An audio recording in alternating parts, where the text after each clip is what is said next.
கிறிஸ்தவர் அல்லாத நண்பர்கள் இதற்கான அறிவியல் பூர்வமான விளக்கத்தை கேட்கும் பொழுது அதற்கு அவசியமான பதிலை நாம் சொல்ல வேண்டிய கடமையில் நாம் இருக்கிறோம்.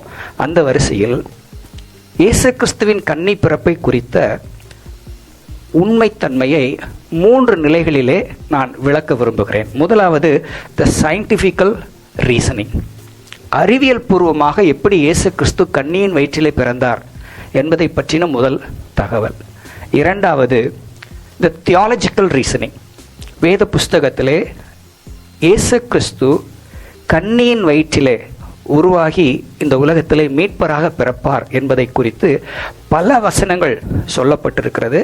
அவைகளில் சிலவற்றை நான் சொல்ல விரும்புகிறேன்.